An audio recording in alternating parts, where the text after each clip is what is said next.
Hi, my name is Dosono, and in a shameless attempt to expand my female audience, I've gone undercover as a woman in the Sinnoh region. I want to gain a deeper understanding of the female mind, how they operate, what makes them tick, why they never put the toilet seat back up. So, to truly understand the essence of womanhood, I'm going on a mission to dethrone the greatest woman ever made, the champion of Pokemon Platinum, Cynthia. To help me on my quest, I've assembled a team of strong, independent women who don't need no man. These Pokemon, who are always 100% female, will be my only help for this run. Now, us women have it hard, and to make things harder, I'll be playing this as a hardcore nuzlocke. That means I'm stuck on set mode, I won't be using items in battle, and if one of my girlies faints, they're gone forever. So, do we have the balls to go all the way and become champion? Let's find out. The mission begins and I grab my starter, a female Nidoran who is able to take down my rival Paul thanks to her Poison Point ability. Now, as a newly undercover woman, I have to blend in, gain the trust of my peers, and most importantly, not blow my cover. This might just work. After making it to Sandgem Town, I officially named my starter Halo 3. Now, most of my encounters aren't normally catchable in a standard playthrough, but they are found in Sinnoh, either on certain routes or locked behind the postgame. So, when I reach a route where a Pokemon is technically obtainable, I'll add it to my team. For example, Nidoran female is available on Route 201, so I pick her up here. However, Smoochum and Illumise are postgame only, so to balance things out, I bring them in early. This adds a few beers to the Smoochum and Creed the Illumise to the squad. With these three, we take down Barry again and head to Orbra City for our first real test, Rourke. Rourke leads with Geodude, but a few beers takes it out with a Powder Snow. Then comes the real problem, Cranados. This thing has Pursuit, which means I can't switch out. I have no choice but to go for Powder Snow and pray. Cranados lunges forward, Pursuit lands, and Beers holds on with 1 HP. Now look, as women we do have to make sacrifices from time to time, and I was fully ready to let Beers go here. But she refuses to die. She lands a Powder Snow and gets the freeze. What the hell? With Cranados frozen solid, Beers delivers the finishing blow. The last Pokemon out is Onix, but Halo 3 makes quick work of Rourke's Big Snake, securing us badge number 1. Fresh off the back of nearly dying, a few Beers goes on a bit of a rampage, taking down everything in her path, including a bunch of Team Galactic grunts. Her violence is rewarded with some honey, which means we're able to add 2 new members to the team. Meet Dinosaurs the Combi and Sharkweek the Burmy. These guys can technically be male, but their evolutions are female only exclusives. Speaking of evolutions, Halo 3 evolves inside the Valley Windworks, which is the home of our first batch of girl-on-girl action. We're taking on Team Galactic's Mars, and she can be a real handful. Beers takes out Zubat before the real threat comes in. Despite being a cat, her ugly hits like a truck, so we switch into Halo 3 who gets rocked with a critical hit fake out. Thankfully, Poison Point activates. We then go into Creed, who's able to stall out Purugly and win us this literal catfight. Safely in Eterna, Paul decides to take me on a hot date, but before I can friendzone him, we're rudely interrupted by Cyrus. More on him later. Before we enter the gym, we have a heart-to-heart with Gardenia, who tells me not to disappoint her. Now, speaking as a man, disappointing women is something I'm an expert in. However, as a woman, things might go a little differently. We lead things off with Beers, who's able to take out Turtwig with a couple of Powder Snows. Cherim comes in and suffers the exact same fate. Up last is Roserade, who paralyses us and hits far too hard with Magical Leaf. This means I have to switch into the newly evolved Dinosaurs, who's able to polish her off with a gust. Badge number 2 in the bag, we head up to the Team Galactic headquarters, where Sharkweek evolves into Trash Cloak Wormadam, which goes to show that it's not just men that are trash. Oh god, yeah, sorry, that one was awful. Speaking of awful, we have to take on Jupiter. Beers takes out her Zubat and we're met with her Skuntank. Now, I know we're fighting Jupiter, but it smells like Uranus in here because this thing stinks. Dinosaurs comes in on a Night Slash and uses Bug Bite to steal its Citrus Berry. Creed is out next and uses Charm to drop her attack before Sharkweek comes in and finishes things off. Speaking of Sharkweek, we run into Cynthia, who insists that we take one of her eggs. Now, I'm unsure of the communication rituals of women, but I can only assume this is a good thing. Things really are easy when you're a hot chick, as you're also given a free bike, which lets us scoot down to Heart's home city, the home of our next round of girl-on-girl action. Halo 3 kicks this one off for us as she takes out Fantina's Duskull with a couple of bites. In doing so, Dinosaurs gains just enough experience to hit level 27 thanks to her health experience share. Just a friendly reminder that you can go past the level cap during a battle, just not before it. Anyway, this means that Dinosaurs can learn a brand new move. Now, I've never known a woman to be toxic before, but Dinosaurs proves me wrong by coming in and poisoning Miss Magius. We do get confused, but we're able to steal her citrus berry before going into Creed, who's able to take a couple of hits as the poison does its job. On the heal, we switch into Shark Week, who's able to stall the poison out before finishing things off with a bug bite. Upblast is Haunter, who Shark Week is able to take out with a couple of confusions, getting us the win and badge number 3. Before we can leave Heart's home city, we assert our dominance over the inferior male race by taking out our rival Paul. We do actually have a couple of close calls here, but we make it through unscathed. This means we can add 2 new members to the team. First up on Route 209 is a Chansey called Forklift. Then on Route 10 we add Harambe the Miltag to the team. Truthfully, this is of no use to me at the moment as the next gym leader is Maylene and her fighting types. Beers tears through the gym trainers and finally evolves. She really wasn't supposed to make it this far, but girl, I'm glad she has. Now, I might be undercover as a woman, but I still haven't lost touch with my inner male, and it's straight to the game corner for some investing. I win myself enough coins to get the TM for Psychic, and it's time to take on Maylene. Now, I'll admit, I haven't read the girl code in its entirety, but I feel like landing a critical hit fake out on the first turn is in violation of at least a few rules. We do get the knockout on the next turn, but it's not looking good as Maylene sends in Lucario. Fully expecting a Metal Claw, I switch into Shark Week, who gets rocked with a Drain Punch. We do have a pretty safe switch into Dinosaurs, but all she can do is steal Lucario's Citrus Berry. A critical hit Metal Claw puts us in the danger zone, so we go from Shark Week to Creed, who uses Charm and Moonlight to drop its attack. This means Halo 3 can come in and get the knockout with some double kicks. Last up is Machoke, who is way more tricky than he should be. I bring out Harambe on a Rock Tomb. Fully expecting a fighting type move, I go into Creed, who gets whacked with a Rock Tomb. I go back into Harambe on a Rock Tomb and get a Zen Headbutt off on another Rock Tomb. At this point, I remember the AI likes to use speed lowering moves until it's faster, so I go back to Halo 3 as Machoke uses Focus Energy. Expecting another Rock Tomb, I go for Tail Whip as Machoke uses Strength, which takes out Halo 3. As she leaves this world, she gives us one final gift as her Poison Point ability activates. Which isn't a gift at all, as Machoke has Guts. This could be a disaster, but if anyone on this team knows about avoiding disasters, it's Harambe, who outspeeds and finishes things off with a Zen Headbutt. Maybe it's fitting we made this way more complicated than it needed to be, but we cap off the run of girl on girl action with another win, securing badge number 4 in the process. Before we have a chance to lay Halo 3 to rest, Lucas is outside the gym begging for our help. I believe this is in the script, okay. Don't worry kitten, mommy will take care of this. Speaking of mommies, we add our great March encounter to the team. Meet MILFs the Kangaskhan. Now, as we all know, MILFs is an acronym which of course stands for Man. I love this video. I sure am going to like and subscribe. Now, prepping for Crasher Wake was a strange process. I really didn't have a clear and obvious solution for any of his Pokemon. I'll be honest, at this point I did have some second thoughts about this undercover mission. Does this band of girl bosses really have what it takes to go all the way? And in a moment of weakness, I fell back into my masculine ways. That's right, I hit the game corner. However, with some clever investing, I was able to get the TM for Thunderbolt, which turned Creed into an honorary electric type. This at least gave me something for Gyarados, but the rest still wasn't so clear. So with a gang of girl bosses and like 10% of a plan, we faced down Crasher Wake. Creed was faster than Gyarados, so was able to put the pressure on with a few Thunderbolts, eventually getting the KO.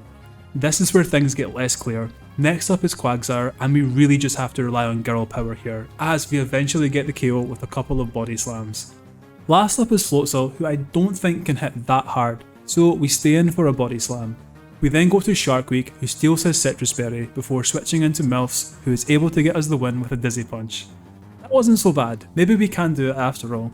Before we can get our next badge, my fellow woman Cynthia sends me on a few errands, which culminates in me facing off against the worst possible person in the universe. A man. So I do what any rational person would do, beat him up with a cow.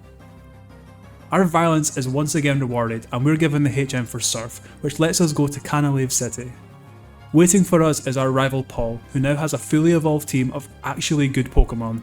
However, my Pokemon are much gooder, and we're able to get through this one without any real issues. The issues do come though when we have to take on the resident Delph of the Sinnoh region, Byron. Now, as we all know, Delph is an acronym which stands for Damn, these videos are great. I bet he has many more cool videos on the way.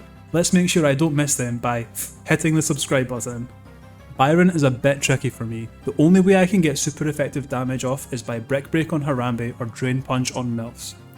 First up is Magneton, who Harambe is able to take out with a couple of Brick Breaks. Out comes Steelix, who we tickle gently with a Brick Break, so we stall it a few turns before getting a clean switch into Milfs. Now, she is able to learn Surf, but given her special attack stat, we don't get anywhere very fast. I eventually go back into Harambe, who's able to get the KO. Last up is Bastiodon, and after milk drinking some health back, Harambe finishes off Byron, winning us our 6th badge of the run. We're then dragged to the library, which luckily is filled with spicy romance books, and I find myself mashing the A button so hard Lake Valor explodes. This sets us on a journey to take out Team Galactic once and for all, which starts with a battle against Saturn and his terrible haircut. The dream team of Harambe and Milfs are able to get us a quick win here. It's then off to Lake Verity, where we have to face off with Mars, who goes down to a combination of a few beers, Creed and Milfs, which sounds like my dream Saturday night. The third and final lake requires us to head all the way to the north of Sinnoh, where we can grab our final encounter of the run. Bench Press, the female Snorunt, joins the team and evolves into Frostlass. There's not much to do in Snowpoint apart from visit the worst NPC in Pokemon history. So we head straight to the gym to take on Candace. Unfortunately, as a woman, I'm unable to make any jokes about her name here. Not any funny ones anyway. She leads with Sneasel, who Harambe is able to take out with a Brick Break. Abomasnow comes in next, so we go into Dinosaurs on a Focus Blast. I'm not sure what Candace is playing at, but Woodhammer probably wasn't the play, as Dinosaurs gets the KO with Attack Order. Sharkweek is at hand to take out her Frostlass, as we bug bite her Citrus Berry away before taking her out on the next turn with Mirror Shot. Pilotline is up last, and we do almost lose Harambe as we trade critical hits, so we switch into Milfs, who gets us the win with a few Drain Punches. After making sure Paul is okay, we head back to Veilstone, where we storm the Team Galactic headquarters with Blucher. After listening to another misogynistic rant from Cyrus, I remind myself about the mission. I need to get into the mind of a woman, find out what makes them tick. So I go for a little nap. You know, given the fact they're the evil team of the region, they can't be that bad if they have a dedicated nap room. Now, Harambe must have taken Cyrus's speech personally, as she wipes out his entire team, and after another nap, we head to the top of Mount Coronet to put an end to his nonsense once and for all. We do have an uneventful double battle with Paul, who, being the gentleman that he is, decides to run away before the real action starts. Who needs a man though, as Cynthia joins us for a trip to the Distortion World. Now, if Cyrus was a pushover in Veilstone, this is the exact opposite. Thankfully, Houndoom is a freebie as Harambe takes it out with the Brick Break. In comes Gyarados, who we're able to paralyse with Body Slam, and as we drink some milk, Gyarados goes for Giga Impact, which gives us a free switch into Creed on the recharge turn, who's able to take out Gyarados with Thunderbolt. This brings in Honchkrow, so we go back into Harambe, who just barely survives. After a bunch of milk drinks, we find ourselves out of PP and unable to get the KO, so we need to switch. There's not an obvious option, so we go into Sharkweek, who gets bopped hard. Milfs then comes in and gets the KO with his strength. We're not even remotely close to being out of the woods though, as Weavile is up next. Milfs tanks an Ice Punch and gets enough HP back from Drain Punch to tank another hit and get the KO on the next turn. Now, up last is Crobat, and we're in really bad shape as we go into Sharkweek on a Cross Poison. A Protect just delays the inevitable as Crobat goes for Air Slash and we just survive. This means we do get a Psychic off, but it's nowhere near enough as Sharkweek falls on the next turn. Rest in peace. Creed comes out and is able to survive an Air Slash, but we fall short with Thunderbolt. Now, as Cyrus heals, it seems I found the road to nowhere, and at this point I'm just trying to escape. We try and get a paralysis with Thunderbolt, but we're down to one last breath. Creed's now 6 feet from the edge, and I'm thinking, hold me now. Maybe 6 feet ain't so far down. Rest in peace, buddy. Harambe comes in to finish things off, but damn, that was rough. We managed to take down Cyrus, but at what cost? Now, I'm not going to lie, we're in a pretty bad way. I'm down to my last 6 Pokemon and we have some seriously tough battles coming up. I'm not sure what the female equivalent of locking in is, but that's exactly what I did for Volkner, and we go into our final battle with a supercharged Harambe. You see, she's been EV trained in attack and speed. I've also given her the TM for Earthquake, which means she has enough juice to outspeed and one-shot the 4th Hokage's entire team. I know visually this looks like the easiest win of the entire run, but so much preparation went into this battle. Although that's nothing compared to the work that went into the Elite Four. So after hours of cooking up plans, backup plans, EV training, investing, and getting the team up to the level limit, it's time to see if we can girl boss our way through the Pokemon League. We do have one final rival battle against Paul, but given we're about 10 levels higher, it really doesn't go well for him. First up is Aeron, and his Yanmega goes down thanks to an Ice Beam from Beers. Up next is Scissor, and this is where things get tricky. Scissor can hit most of my team pretty hard, and given its only weakness is fire, there's no obvious way to take it down fast. So my genius plan is to use Lovely Kiss to put it to sleep. The drawback to this is that it's a 75% accuracy move, and I'm not a very lucky person. However, thanks to the wide lens, Beers connects and sends Scissor to sleep. Phase 1 complete. Phase 2 involves the introduction of Forklift. Now, I could tell you my convoluted plan which involves an offensive Blissey strat, but like I said, I have awful luck, and on the switch, Scissor wakes up and lands a devastating Iron Head, leaving Forklift with just 11 HP. So that plan goes out the window and Harambe comes in. Fortunately, she's able to get the knockout with 2 Earthquakes. Things don't get much better when Heracross comes in. I switch to Dinosaurs, who eats up a close combat, which conveniently lowers his defense. This means we can go into Milfs on a Stone Edge, who outspeeds and gets the KO with a return on the next turn. Vespiquen goes down to a couple of returns before we're faced with Drapion, who isn't even a bug type. Just saying. 2 returns from Milfs isn't enough, but as Aeron heals, we get a free switch into Harambe, who's able to get us the win with 2 Earthquakes. Aeron made us work for that, but thankfully Big Bertha is much easier. Given that she wasn't supposed to make it through the Rourke battle, a Few Beers has been an incredible member of the team, and this next performance saves me a lot of stress. She starts by putting Wishcash to sleep and then just misses the KO with Grass Knot. As Bertha heals, we land another Grass Knot which puts Wishcash back in the red. On the next turn, we land a Psychic, and that's all she wrote for this one. From here, Beers is able to outspeed and one-shot Bertha's entire team with a mixture of Ice Beams and Grass Knots. What a woman. Speaking of exceptional women, it's back to Harambe for the next battle. Flint's Houndoom goes down to an Earthquake, and out comes the real threat, Infernape.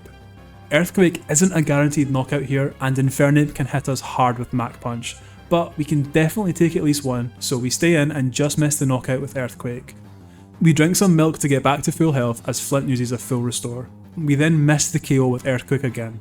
However, on the next turn, for some reason, Flint doesn't go for Mach Punch, so we get the straight KO with Earthquake. This clears the path for Harambe to sweep the rest of Flint's team, and that's exactly what she does, outspeeding and one-shotting everything in her path with some more Earthquakes.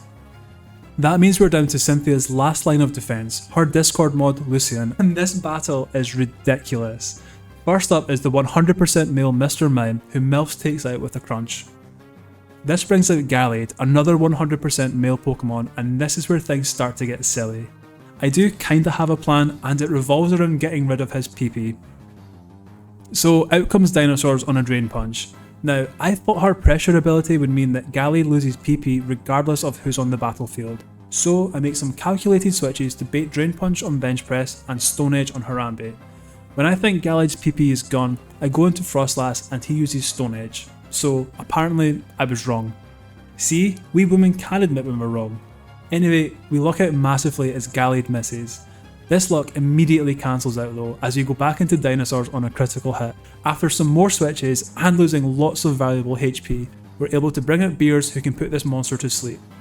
Psychic doesn't do a lot, so we go into Milfs as Gallade wakes up and lands a Leaf Blade. He's finally in range as Milfs outspeeds and takes him out. Up next is Alakazam, and we're in a bad way. Everyone except Forklift is in the yellow and can't take a hit on the switch, so the only thing I can do is stay in and hope he misses Focus Blast. Which he does! That means Milfs lives to fight another day as she takes out Alakazam with a crunch. Up next is Espeon, so we go into Forklift who lands a Toxic. Now this would be a decent idea if not for Espeon's synchronizability. For all the prep I did for these fights, I really didn't do a lot of prep. Espeon is set on using quick attack, so we go into bench press, who's able to get the KO with Shadow Ball. Last up is Bronzong, who we have absolutely nothing for. I really have no option but to make a sacrifice, so out comes Dinosaurs as Bronzong uses Earthquake. Looking back, I could have tried to heal order some health back here, but I decided to go for attack order, which does some good damage, but ultimately Dinosaurs goes down to a Psychic. Now, if losing Dinosaurs wasn't bad enough, things go from bad to worse as I misclick and send out Beers. Luckily, she connects with another lovely kiss, but that ultimately means nothing, as Bronzong wakes up at the first time of asking and hits Milfs on the switch. Crunch doesn't do enough damage and Milfs falls to an Earthquake. I'm really sad about this one. I haven't really used the Kangaskhan before, but she's been incredible this entire run, so from here on out I'll always be a big fan of Milfs. Thankfully, bench press comes in and puts an end to this nonsense, meaning all that's left between us and victory is one last bout of girl on girl action. Now, maybe this strategy is cooked, but it's the strategy I'm going for. I lead off with Forklift, who isn't your standard Blissey. She's been carefully crafted in a lab to cause all sorts of mischief. Given her incredible special defense and HP, there's not much Spiritomb can do as Forklift gets to work, first landing Toxic before setting up as many minimizes as possible. Once the Toxic damage has taken its toll, she's able to help things along with a Thunderbolt. Lucario comes in and misses Extreme Speed 4 times, which means Forklift can get the KO with some Thunderbolts. Togekiss comes in next, and unfortunately all those minimizes mean nothing as she's packing Aura Sphere. It doesn't do too much as we fire back with some Ice Beams. Honestly, I think we're a little bit unlucky here, as Forklift has the ability Serene Grace, which means we have a boosted chance of getting the freeze with Ice Beam. If that's not unlucky, then this definitely is, as Togekiss fires off a critical hit Aura Sphere, ending poor Forklift's run right here and there. I really do think if we had a little bit of luck go our way here, she could have swept Cynthia, but it just wasn't to be. The bench press comes in to clean things up with an Ice Beam of her own before Cynthia sends out her ace, Garchomp. Normally Garchomp is a massive threat, but bench press is faster and is able to get the one-hit KO with Ice Beam. On a high from taking out Garchomp so easily, I get lazy for Milotic and fire off a Thunderbolt, but as she retaliates with Miracle, bench press sadly falls. Beers comes in and finally misses a lovely kiss as Milotic hits us with Surf. We change strategy and go offensive as Beers goes for a Grass Knot which takes out Milotic. Should have just done that in the first place. Anyway, all that stands between us and victory is Roserade. She's no problem at all though, as Beers, who just refused to die all the way back in Orbra, fires off a Psychic which takes out Roserade and wins us the entire run. And just like that, my undercover mission is complete. I infiltrated the Sinnoh region as a woman, built a squad of absolute queens and took down the strongest female trainer of all time. Did I gain a deeper understanding of women? Absolutely not, but did I win? Yes, and at the end of the day, that's all that really matters. So if you made it this far, thank you so much for watching. If you enjoyed the video, feel free to drop a little like or a subscribe, or just come say hi in the comments. But yeah, that's it for me today. Thank you so much for watching and I will see you next time.